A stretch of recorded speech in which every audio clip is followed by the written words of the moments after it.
Episode 347 na tayo nang abot kami na pangarap mga kapuso. Paglabas nga ng restaurant ito ni Lynette sa ni Carlos, no, sinabi nga ni Carlos na sorry Lynette kasi napikon ako kanina sa sinabi ni Giselle. Alam mo naman na ayaw niya sa akin. Sabi naman ni Giselle, kung makabakod naman si Carlos, akala mo lalapain niya si Lynette. Sabi naman ni RJ, okay lang naman ate.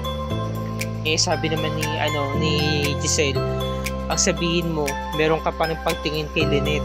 Nakikita ko sa mga mata mo. Kasi nga sabi nga ni RJ, ikakasal na rin naman si Lynette kay Carlos. So sabi naman ni Giselle, alam mo, kung magbe-betray man ng isang lalaki ay para sa sarili niya. Kaya sabi naman ni Giselle, naku, order na nga tayo ng dessert.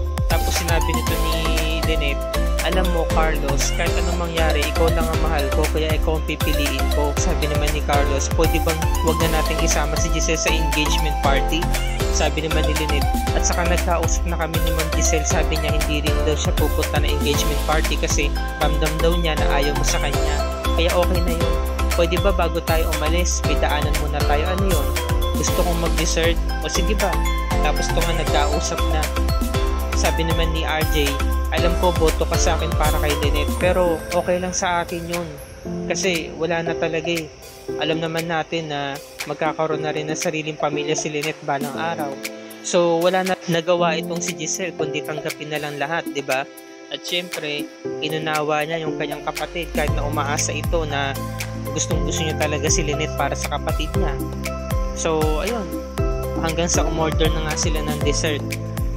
Samantala, balik tayo dito kina Carlos saka kay Lynette. Nalaman nga ni Carlos na si Lynette tinanggap siya. Kaya napangiti ito, sabi pa nga ni Lynette, ayan, mabuti naman at ngumiti ka na rin, mas bagay sa'yo. Kanina kasi nakasimangot ka eh. So niyaya na rin niya umuwi, diba? Dahil nga may pupuntahan pa nga sila. Samantala, nagkakausap itong si Annalyn saka si Regan. Namamasyal sila. Duroy mo si Mamuera kinagat si Aling Lynette. Kaya nga hindi ko maintindihan eh. O bakit ka ganyan, Dok? Namatayan ka ba ng pasyente? Inaalala ko lang kasi si nanay, balang araw magkakaroon na rin ng pamilya. Syempre matutulad ako kay tatay, diba? Magiging off limits na rin ako sa pagpunta ko sa kanya. Ganon din si tatay. Bira na lang din sila magkita ni nanay. So ang ibig mong sabihin nalulungkot ka na magkaroon ng pamilya si Aling Lynette balang araw kapag kinasal na siya kay Doc Carlos. Oo, hindi naman sa ganun, medyo lang. Sabi niya, dapat ka nang masanay. Kasi darating din naman talaga sa punto na ikakasal na yung nanay mo. At saka balang araw din naman ikakasal na rin tayo. Ano nasasabi mo? Tapos tinapik niya sa tiyan si Regan. Aray ko. Sabi, joke lang. Alam mo, kinakailangan mong gumawa ng paraan para magkita ang tatay at nanay mo sa pagkakataong ito habang hindi pa kinakasal si Aling Lynette. O di ba basic? Sabi naman ni Annalyn. Alam mo, paminsan-minsan nagugustuhan ko rin suggestion mo eh. So tinawagan niya si Doc Carlos. Doc Carlos, kamusta po? O Annalyn, napatawag ka. Alamin ko lang po sana kung kasama niyo po si nanay. Ay hindi po siya kasama. Kung ganun po, pwede ko po ba siyang mahiram? Sige pwede, pero saan ba kayo pupunta? Hindi na nasagot ni Annalyn kasi nga sobrang pagka-excited. So sabi niya, ayun pumayag si Doc Carlos. So nag-appear yung dalawang magkaibigan, si Regan. So sabi naman ni Annalyn, sagit lang tatawag lang ako Sabi ko naman sa'yo teka, sino ba yung tatawagan mo? Si Doc Lindon. Sabihin ko lang sa kanya yung pakisuyo ko para sabihin niya. Ayun, so nagselos na naman to si Regan. So ito nga, tinawagan nga ni Annalyn si Doc Lindon kasi meron siyang ipapasabi, meron siyang ipapasuyo na siya na mismo magsabi kay Doc Carlos para maunawaan ito. So ito na nga, pinuntahan ni Moira itong si Zoe at nagulat si Zoe. Sabi niya, ma'am, anong ginagawa mo dito? Diba ako pa rin ang CEO and President ng Apex? Bumisita lang ako dito kasi gusto kong puntahan tong ospital. Ma'am, pinag-uusapan ka ng mga dito, nurses and doctors dito. Kaya pwede pa umalis ka na, hindi ka pwede makita. O sige, alis na ako, pero watch out sa dad mo saka dyan kay Lynette, saka kay Annalyn. Ngayon, pinuntahan sila ni Giselle. Giselle, anong ginagawa mo dito? Umiikot-ikot lang naman ako. Gusto ko lang naman puntahan itong Apex. Sabi niya, Samantalang tong si Doc Lindon, natutuwa habang nagkukwento kay Doc Carlos, sabi niya, ni Doc Carlos, kakatagpuin ni Annalyn ng dalawa niyang mga magulang. Oo, mamasyal sila, pero ang tawag ko doon ay date. Ay pagsabihin ni Annalyn. Alam mo, Doc, nakakatuwa talaga kasi bata pa talaga mag-isip to si Annalyn, no? Talagang nirequest niya tong pagkakataong ito para magkabanding sila ng mga magulang niya. So, naintindihan ko naman kasi hindi pa niya raw ito nararanasan before. Ito pa lang daw yung first time. Kaya hayaan na lang natin itong pagkakataong ito. Doc Carlos, pupunta ka ba? Ay hindi.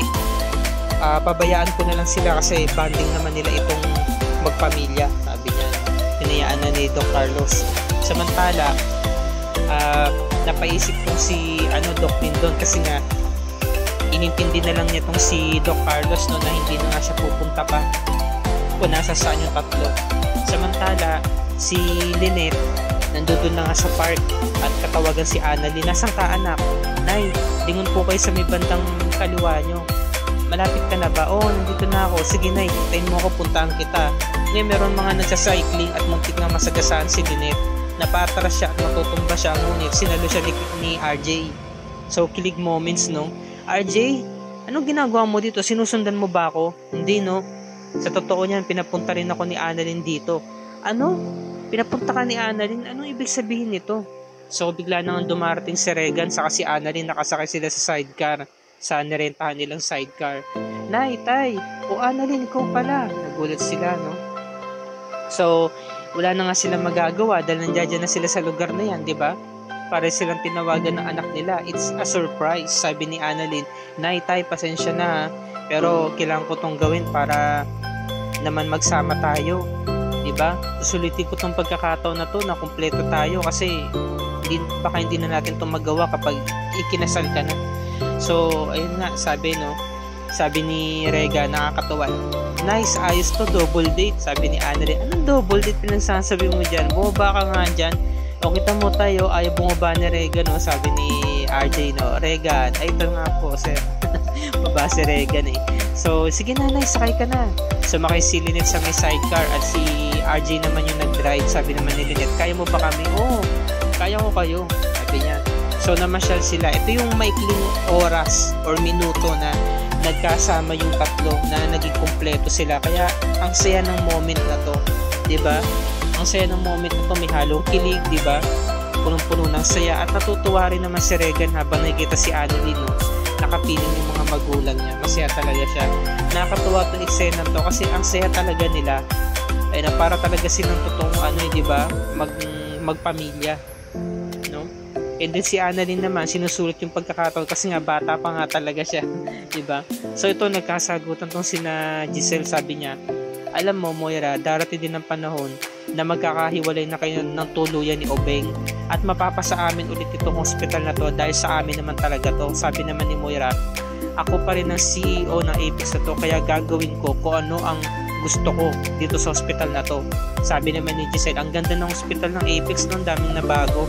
Sabi ni Moira na oo, marami talagang nabago simula noon na upo ako. Sabi naman ni Giselle, parang ikaw maganda, it rephrase, napakapangit ng loob ni Moira, no? Kung aasarin mo lang ang hospital ko, mabuti pa umalis ka na at ipapakaladkad kita sa mga guards ko. Sabi naman ni Giselle, no? Mabuti pa, Moira, maghanda ka na kasi darating din ang panahon na asikasuhin na ni RJ o ni Obeng ang mga papeles. Sabi niya, no? Nagbigay ng warning itong si Giselle at sabi niya lahat ng meron siya ngayon ay mawawala, diba? Kaya hintayin niya yung pagbabalik ng pamilya Tanyag dahil babawiin nila kung ano ang meron sa kanila, diba? Kaya sa tingin ko mapapasa kanila ulit ang Apex kina Giselle. So yun, umalis na nga si Giselle at inawat nga ni Zoe yung nanay niya dahil napikon na naman ito. So ito na yung pagkakataon, no, na kakain na nga sila dahil may picnic sila. Sabi ni Lynette, teka anak, parang may kulang ang tubig. Sabi ni Annalyn, pupunay, sorry, nalimutan ko kasi kaka-prepare ng pagkain natin. Okay, sige po, bibili ako. Ako na, anak. Sabi ni RJ, ako na, anak. Sige na. Sige na po, tay, nay. Hayaan nyo na po ako kasi po kayo po ang bisita. Kaya bibili lang po ako ng tubig. Diyan lang po, babalik din ako agad. So, sabi naman ni, Lynette, so, kamusta naman kayo ni Moira? Sabi naman ni RJ, eto, inaasikaso ko na itong divorce. talagang tutuloy mo na talaga siyang hiwalayan, no? Oo, hindi mo na ba talaga siya mapapatawad? Alam mo, nang dahil sa kanya kaya nasira ang buhay ko, nawala ang profesyon ko. Alam mo, Lynette, nagpapasalamat ako sa iyo ng sobra dahil binigay mo sa akin si Annalyn. Salamat at tinanggap mo ako sa buhay mo. Kinuha ni RJ yung kamay ni Lynette nang walang paalam, di ba? Bigla-bigla niyang kinuha yung mga kamay, kaya parang nakakabastos yung ganun, di ba? Wala naman silang relasyon ni Lynette. Diba? So, ayun, sa pagkakataong ito, nadala sila ng emosyon. Nadala si RJ, na carried away siya, kaya nagkaroon tuloy siya ng advantage para halikan nga tong si Lynette. Mutikan niya na talagang mahalikan, kaya nangyari, si Lynette nakapagpigil agad. Nagawa niya po ano yung tama. Tinulak niya agad si RJ. Sabi niya, RJ, ano bang ginagawa mo? So, magkakaaway pa. Si RJ kasi hindi na kontrol ng sarili. Kaya ito pa yung pagkakataon, baka mapaalis pa si Lynette, diba? Baka masira pa yung outing nila mag-ama. Panira din ang moment mo si RJ. Okay na sana. Sabi ni Lynette, no, huwag kang lalapit sa akin. So nagkaroon tuloy sila ng distansya sa bawat isa. At natahimik na lamang kung si RJ. Samantala, biglang dumating si Annalyn at parang nag-iba yung atmosphere. Sabi ni Annalyn, Nay, meron po bang problema? Sabi ni Lynette, no, wala naman, hindi na niya pinahalata, no, kay Annalyn. Nagsinungaling na lang siya. So sabi naman ni Annalyn, tara na po, kain na po tayo, nandito na po yung mga tubig. Umupo na nga sila at para kumain na. Ngayon, bago sila kumain, nagdasal muna si Annalyn. Nanalangin siya at nagbigay siya ng pasalamat sa Panginoon kasi nga ngayon niyang muli nakasama ang mga magulang niya sa pagkakataong ito. Kaya ito nga, bago na nga sila kakain, biglang dumating ang kontrabida, itong si Carlos, na talagang agaw ng sena. Nakakainis. Okay na sana yung bonding, magiging kumpleto na sana araw ni Annalyn. Biglang dumating para ibalita kay Lynette na kinakailangan na nga nila asikasuhin yung venue ng kanilang engagement party. Kasi nga, ngayon lang daw nagkaroon ng availability, kaya ito na daw yung pagkakataon. Pero gawa nga nang meron silang banding, hindi na rin niya i-storeboy pa. Kaya sa susunod, pupuntahan agad nila after nito, no? So biglang lumapit si Lynette, sabi niya, Carlos, pwede bang samahan mo na kami? Total marami naman pagkain, hindi naman namin to kayang ubusin. Sabi naman ni Lynette, di ba anak? So wala na rin nagawa si Annalyn, kundi napilitan na lang. Sabi niya, sige po Doc Carlos, samahan niyo na po kami. Kaya nangyari, lumapit itong si Doc Carlos at umupo na rin. Nakakainis talaga, no? Ibis tuloy na naging masaya yung bata dahil kumpleto yung mga magulang niya. Nangyari, nagkaroon pa ng isang asungot sa pamilya. Ibis na 3 lamang sila, naging 4. Kaya hindi tuloy naging fulfilled yung saya ni Annalyn. Ito yung dapat natin pakatutukan ngayong araw ng Huwebes, mga kapuso. Yan, talagang matutuloy na talaga yung engagement party. At makikita-kita sila dito sa lugar na to. Samantala itong si Moira, napaka-bitter. Meron talaga siyang pinaplano. Meron siyang masamang plano sa engagement party ni na Carlos sa ni Lynette. Diba?